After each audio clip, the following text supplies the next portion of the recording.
You ready? Ready to start? Let's go. All right. So after the feedback the first episode that we had, I'm gonna make a commitment to not drop any F-bombs. Thank you. In this. If for any reason something slips out of my mouth,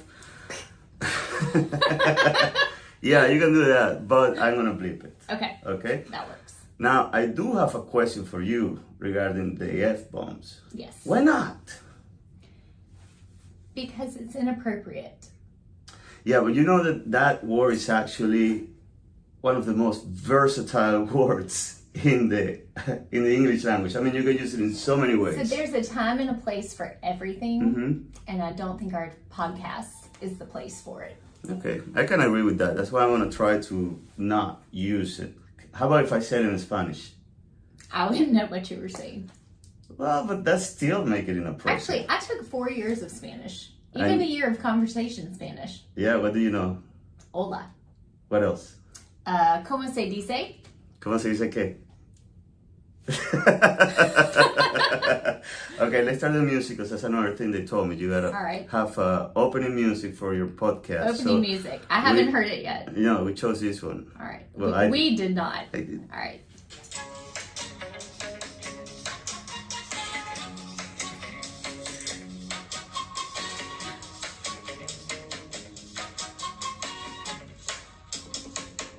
Welcome to our second episode of 30 Minutes Down South. That's right. We're back for more. Yes, my name is Carlos Duringer. And I'm Allison Parlor. We are both realtors at Remax at the Lake, and this is our episode number 2. Yes.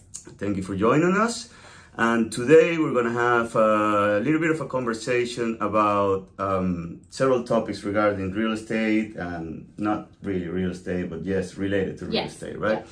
So we're going to talk about what's your ideal house, if you know or have you tried what's ChatGPT and how can you use it in real estate.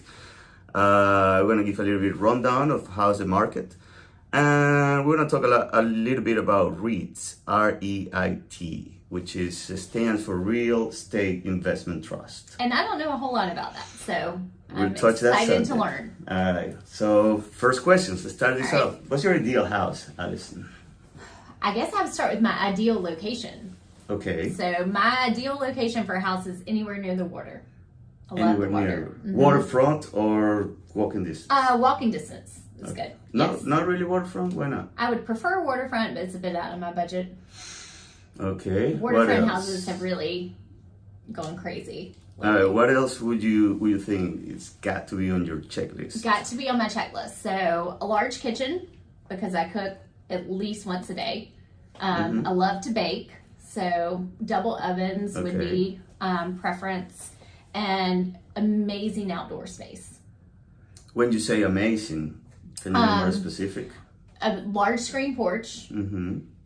A pool, if not on the lake. Outdoor kitchen would be perfect. Wait, why do you say if not on the lake? Don't you think that you can still have a pool and be on the lake at the same time? Well, I mean, that would be like the dream house, not the ideal house.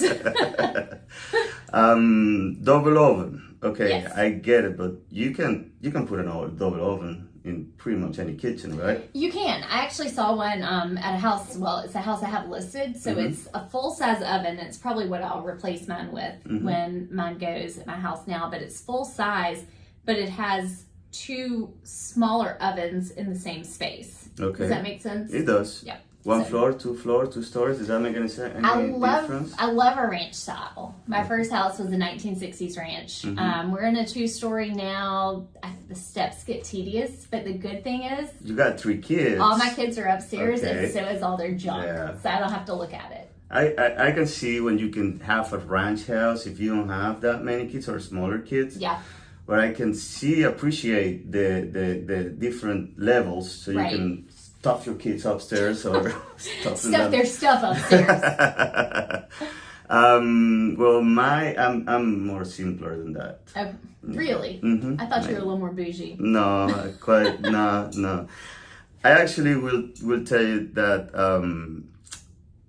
my ideal house and the house I recommend to my ideal clients is simply the one that you can afford.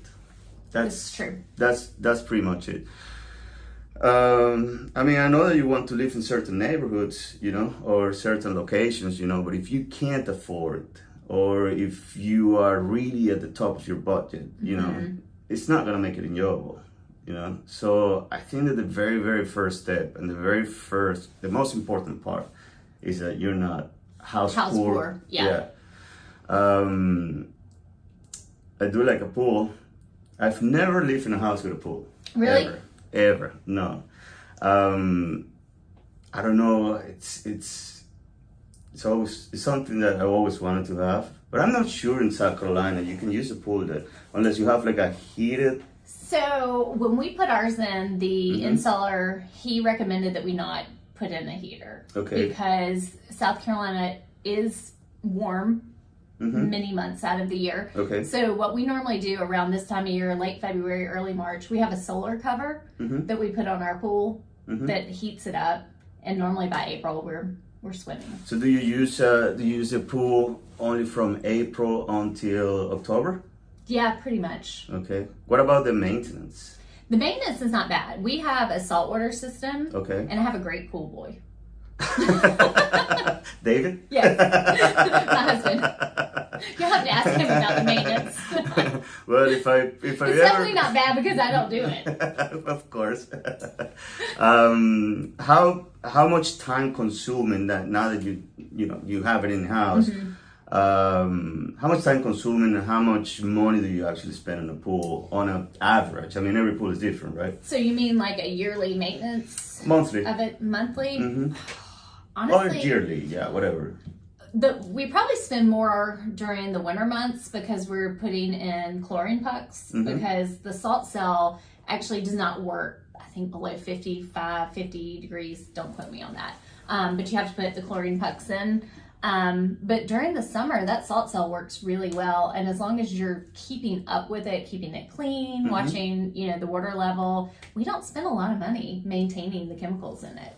That's interesting. I always thought that having a pool was not just expensive of putting in it, but also the maintenance was. I mean, obviously your electric bill is going to go up because you're running that pool pump.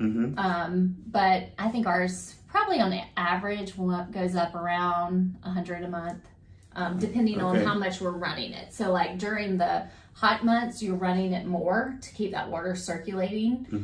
But during the cooler months, we don't use it at all. Awesome. Yeah, I got that pool in my list. Yes. Of course, it's something that you don't have. It's always what you want, right? That's right. But for people who don't want the upkeep or the maintenance or the cost, a community pool is definitely a great option. That is a good idea. Although the only thing with the community pools is that they have a much closer window that you can use, right? They do. Yeah, most of them are open like Memorial Day to Labor Day. Okay. But one question I had somebody ask me this week, which I was really surprised about, I'd never gotten before, is there a separate fee with the HOA dues for the pool?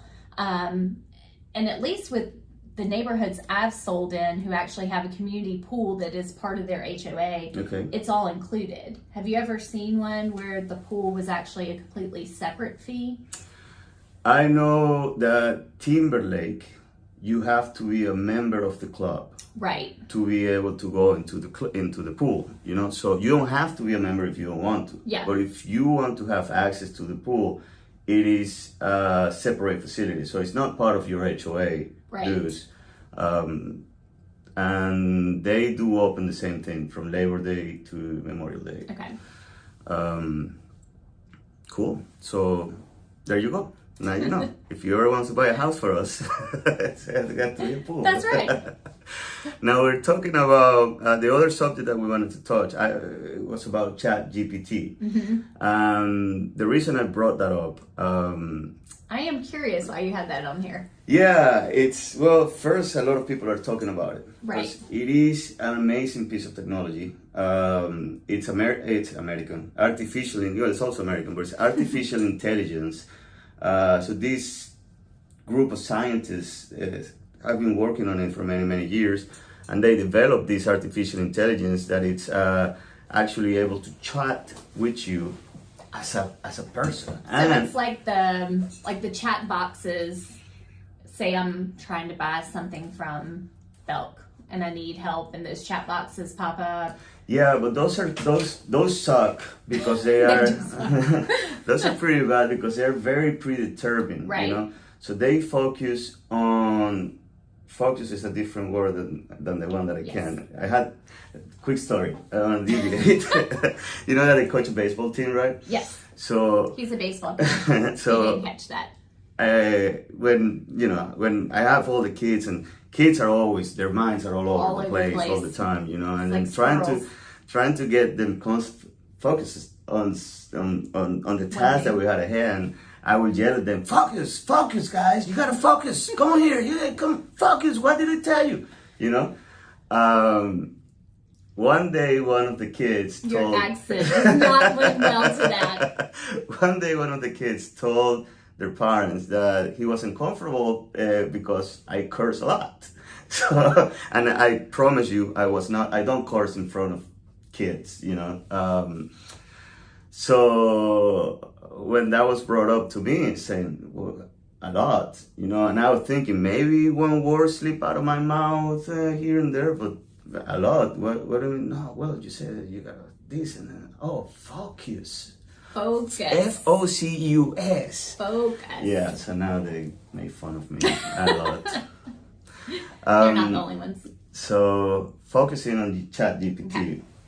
And the reason I want to bring it also on real estate, because it's artificial intelligence, right? It allows to learn. It allows the software to learn. The more the more questions you give, the more information you put out there, the more information they receive.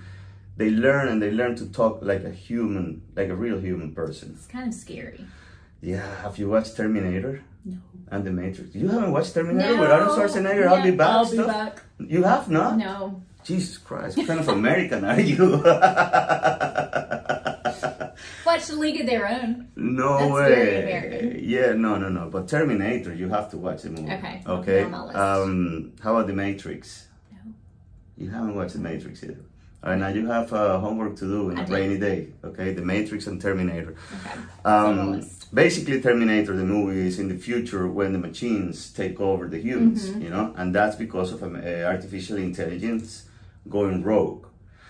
I'm not gonna go deep into that element of the artificial intelligence, you know, but you know, it just makes me think about it, because if you mix it with Matrix is where the machines also take over the humans and use the humans just as batteries for themselves. So you mix them both, and you're like, if machines are getting to start more and more intelligent, what's going to stop them to become more intelligent than us? Yes. Right.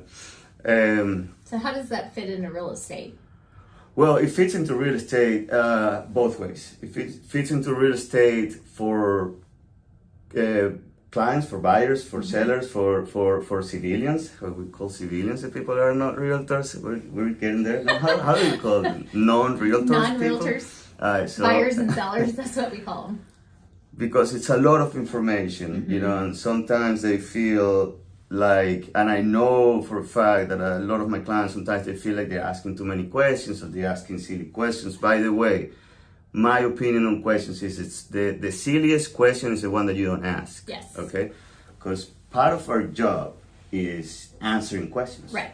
The more questions we answer, I think the better we can tailor we want to create this experience that is not frightening or anxiety inducing. And I was sitting at a kitchen table last night at a listing appointment, and that's what I told my sellers. I said, my job is to make this an easy, seamless process for you. So please do not hesitate to call me, text me, email me. That's what I'm here for.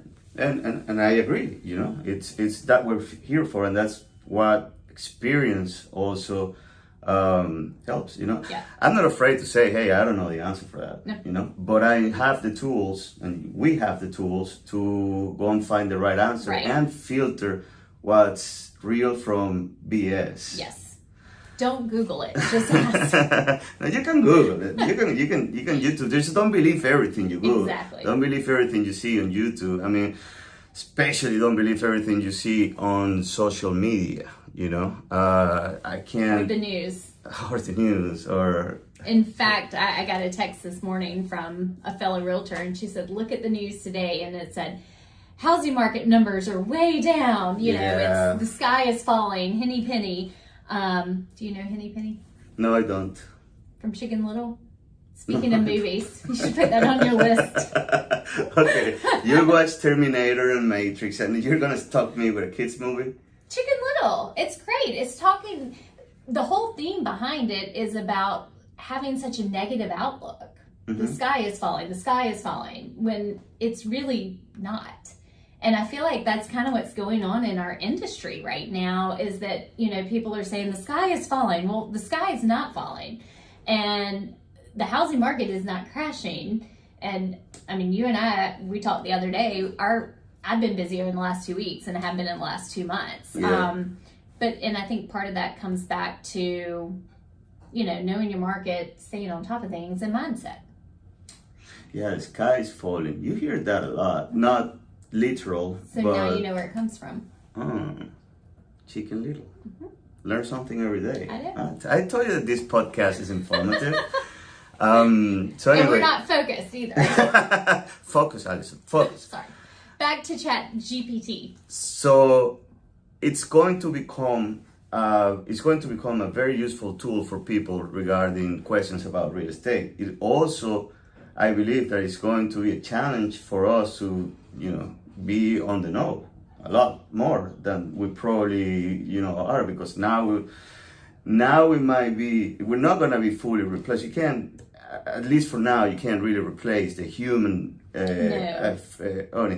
It's artificial intelligence. So I don't know if down the road in 15 years it'll be more, but right now you still need to have that human contact and the human. But hold up on that thought. Don't you remember a couple years ago when something came out where it was supposed to be, I think it was through Amazon, where you could get like a code to open the doors of listings?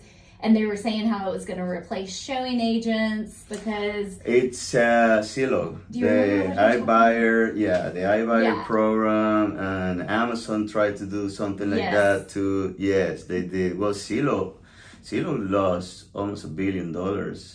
Yeah, I mean, at the end of the day, no matter how great this technology is, it's still technology, and people want to talk to real people.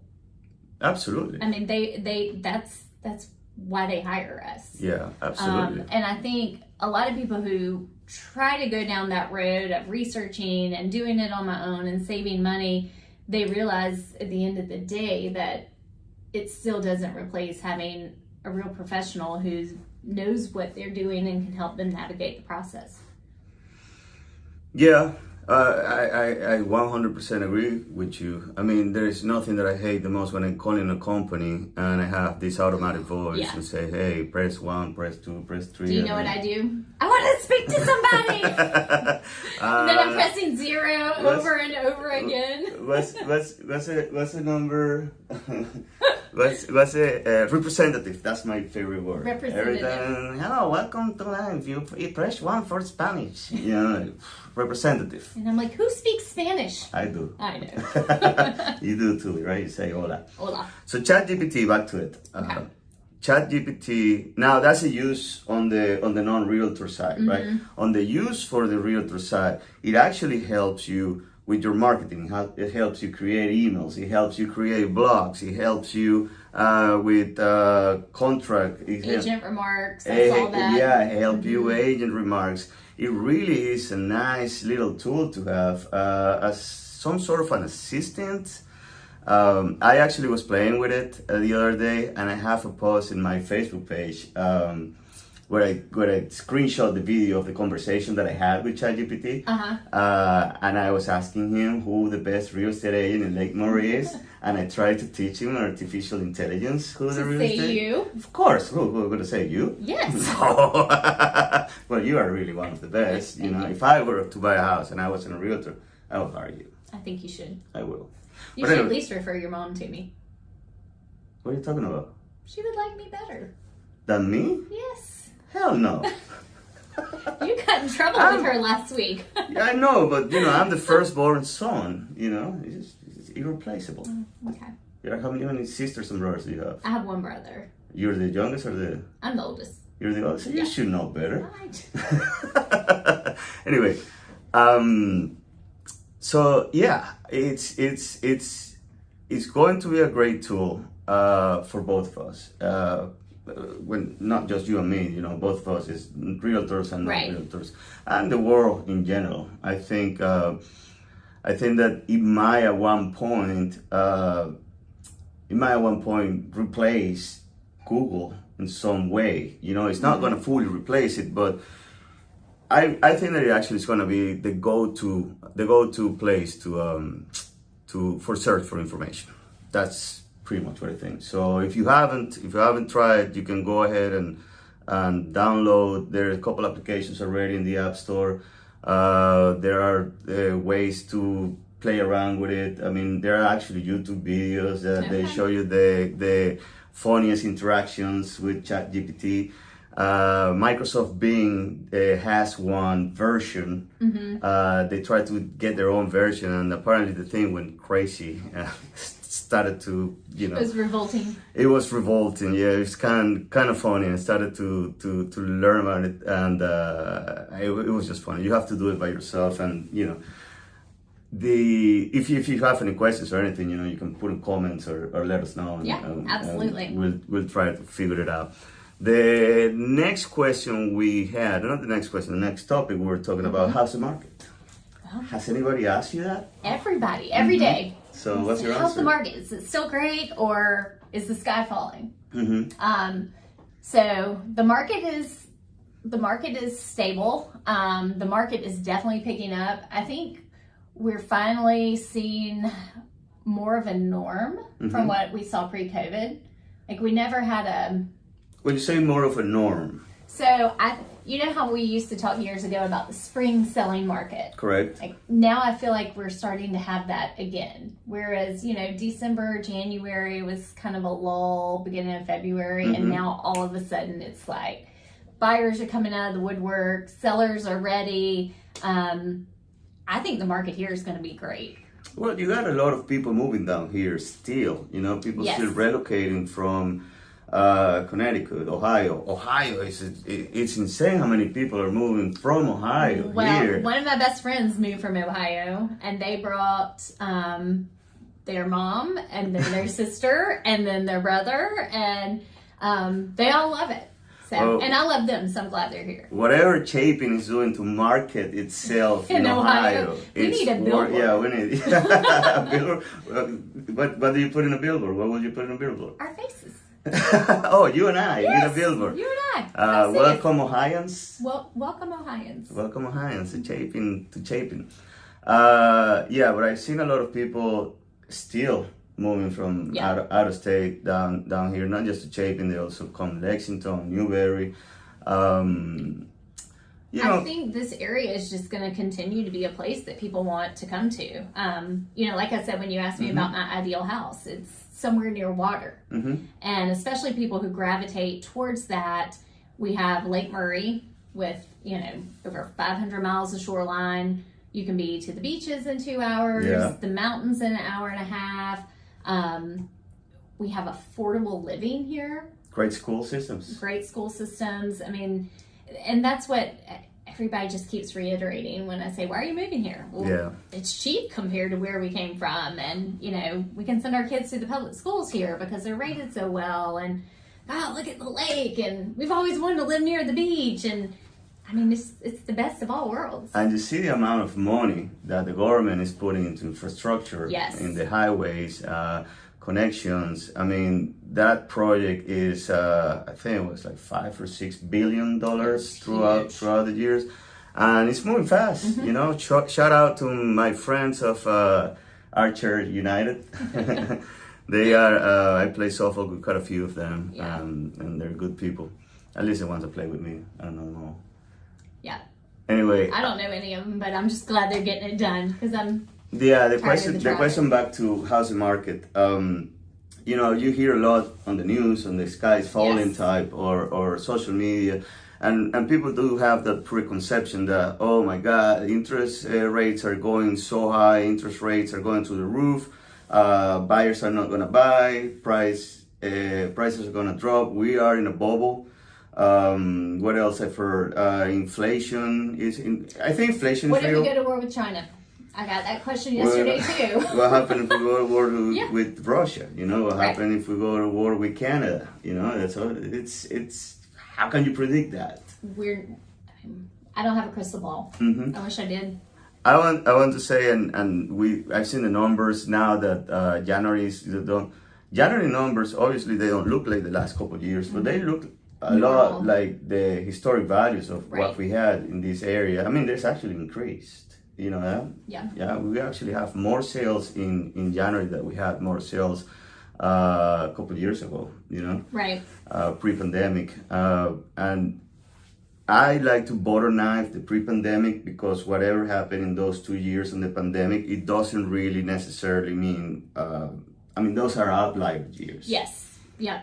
I think you have to take those into consideration, but not base all of your numbers off of those. No, not at all. But yeah, it looks normal. And like you said, we're gearing up to be. I'm thinking that this spring is going to be super strong in the real estate market. I wanted to touch on the interest rates too because I had on Sunday I was talking to one lender, on Monday I was talking to another lender, and today is Wednesday, and yesterday actually I received a very good email from another lender regarding interest rates and what their thought process was on where they were going.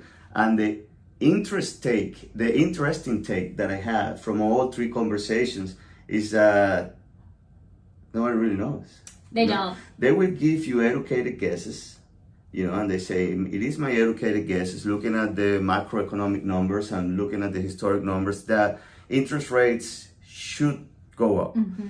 Will keep going up. And the other ones say, well, we're expecting that interest rates will go down between April and May. And then, you know, the other one will say, at the end of the day, Allison, they don't know. They don't know. No. Nobody knows, you know, and no disrespect with the lenders, you know, they're doing their job, you know, but they're doing the same thing we are. I mean, you're doing the best with the information you have, but Correct. you can't predict the future. You cannot predict the future. So to me, again, you know, going back to what I mentioned in episode 1, the best time to buy or to invest in real estate is whenever you're ready. Whenever you have that money in the bank, whenever you're pre-qualified, whenever you find the right one, whenever you are ready to make the move, you know, if it's your primary residence, if you are done with the house that you live, or you are in a new job, or you're looking to improve your quality of life, or you just want something different, you know, or you're moving from Ohio, you know, whatever those reasons, I think if you try to time the market, you're never going to purchase because Do you nobody can time Do you it. imagine if there were actually a real formula to time the market?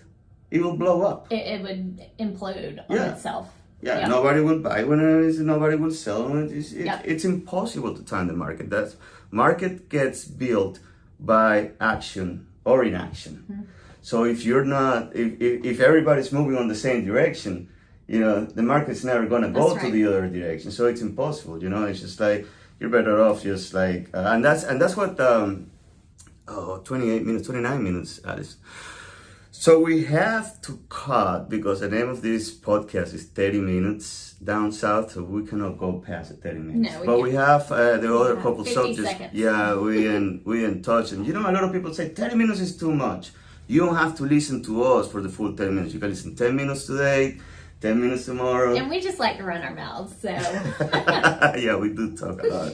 I do talk a lot. I apologize for that. It's okay. Well, if I didn't talk a lot, we wouldn't be doing a podcast, right? We'll do a still. Well, we're going to have a next episode next week where we will be touching the subjects that we didn't touch. We appreciate every feedback. Check it out. I didn't say the F word. Good job. Do I get any extra points for that? You get a starburst. Yay! See ya. Bye. Are you gonna play the music at the end? No. No. No. Bye.